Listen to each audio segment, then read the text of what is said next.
Hi. പൂരാടത്തിന് അമ്മയുമായിട്ട് പുറത്തു പോയ വിശേഷമാണ് പറയുന്നത്. സ്വന്തമായിട്ട് സാരി സെലക്ട് ചെയ്യണം എന്നുള്ള ഉദ്ദേശം മാത്രമാണ് അമ്മയ്ക്കുള്ളത്. അങ്ങനെ നമ്മൾ തിരുവനന്തപുരത്തെ വിശാലമായ വലിയ വസ്ത്രാലയത്തിൽ പോയി. ബിൽഡപ്പ് ഒന്നുമില്ല, പോത്തീസ്. എനിക്ക് സാരി സെലക്ട് ചെയ്യാൻ ഏറ്റവും ഇഷ്ടം പോത്തീസിലാണ്. അമ്മയ്ക്ക് ഓരോ സാരി ഇഷ്ടപ്പെടും, അടുത്തടുത്ത സാരിയിലേക്ക് പോവും.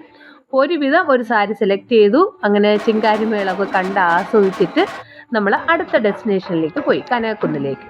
ഓണാഘോഷത്തിൻ്റെ ഔപചാരികമായ ഉദ്ഘാടനമായിരുന്നു. നേരത്തെ അറിഞ്ഞില്ല ഉദ്ഘാടനമാണെന്ന്, കാരണം തിരക്ക് കൂടുതലായിരിക്കും എന്ന് വിചാരിച്ച് ഈ യാത്ര ചിലപ്പോൾ നമ്മൾ മാറ്റി വെച്ചേനെ. എന്തായാലും അത് നന്നായി വന്നത്. അങ്ങനെ അവിടുത്തെ അലങ്കാരങ്ങളൊക്കെ കണ്ട് നമ്മൾ അകത്തേക്ക് കയറി. അവിടെയും സ്വീകരണവുമായിട്ട് ബന്ധപ്പെട്ട് ചെണ്ടമേളമൊക്കെ ഉണ്ടായിരുന്നു. അങ്ങനെ അകത്തേക്ക് കയറി നമ്മൾ ചെറിയ രീതിയിൽ സ്നാക്സ്, ചായ അങ്ങനെ ഇങ്ങനെയൊക്കെ കഴിച്ചു. മക്കളും പറ്റുന്നിടത്തോളം എന്നെ മുതലാക്കി. അങ്ങനെ പല സാധനങ്ങൾ കഴിച്ച് അങ്ങനെ ഭംഗിയുള്ള രംഗങ്ങളൊക്കെ കണ്ടിങ്ങനെ നടന്നു. പിന്നെ എല്ലായിടത്തും പോലീസുകാരുടെ സർവീസ് നമുക്ക് മറക്കാൻ പറ്റില്ല കേട്ടോ, എല്ലായിടത്തും അവരുണ്ട്.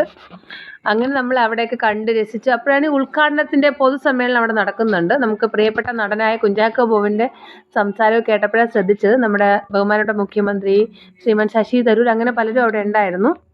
അങ്ങനെ നമ്മൾ അവിടെയുള്ള ചുറ്റുമുള്ള രംഗങ്ങളൊക്കെ കണ്ട് ആസ്വദിച്ച് ഇരുട്ട് വന്നു തുടങ്ങിയപ്പോൾ ആ രംഗങ്ങളൊക്കെ വളരെ ഭംഗിയായി.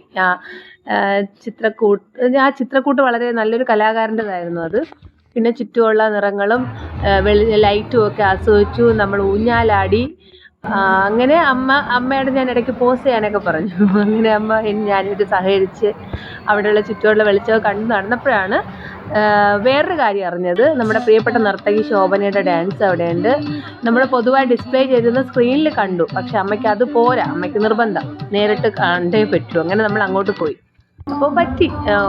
കുറച്ച് ഡിസ്റ്റൻസിലാണ് കണ്ടതെങ്കിലും വേദിയിലെ വെളിച്ചം കൊണ്ട് നല്ല വ്യക്തമായിട്ട് നമുക്ക് കാണാൻ പറ്റി. അമ്മയ്ക്കത് വലിയ സന്തോഷമായി, എനിക്കും ഭയങ്കര സന്തോഷമായി. കാരണം അത്രയ്ക്ക് പ്രിയപ്പെട്ട നടിയാണ് ശോഭന. അങ്ങനെ നമ്മൾ മറ്റു രംഗങ്ങളൊക്കെ കണ്ട് നമ്മൾ വീണ്ടും നമ്മൾ അവിടെയൊക്കെ ചുറ്റി നടന്നു. അത് കഴിഞ്ഞൊരു വിശാലമായ സ്റ്റോൾ ഒക്കെ ഉണ്ടായിരുന്നു. അതിനകത്ത് തുണിത്തരങ്ങൾ തൊട്ട് അലങ്കാര വസ്തുക്കൾ, ഫോട്ടോ, അച്ചാർ, അലുവ, പപ്പടം അങ്ങനെ എന്തും ഉണ്ടായിരുന്നു. പെറ്റ് ഷോ ഒക്കെ ഉണ്ടായിരുന്നു. അതെല്ലാം കഴിഞ്ഞ് ഏതോ വശത്തൂടെ അങ്ങ് റോഡിലിറങ്ങി റോഡിലെ രംഗങ്ങളൊക്കെ കണ്ട് നമ്മൾ കുറച്ച് അവിടെ കൂടെയൊക്കെ നടന്ന് ലൈറ്റും അലങ്കാരങ്ങളും ഒക്കെ കണ്ട് നമ്മൾ വീട്ടിലേക്ക് തിരിച്ചു.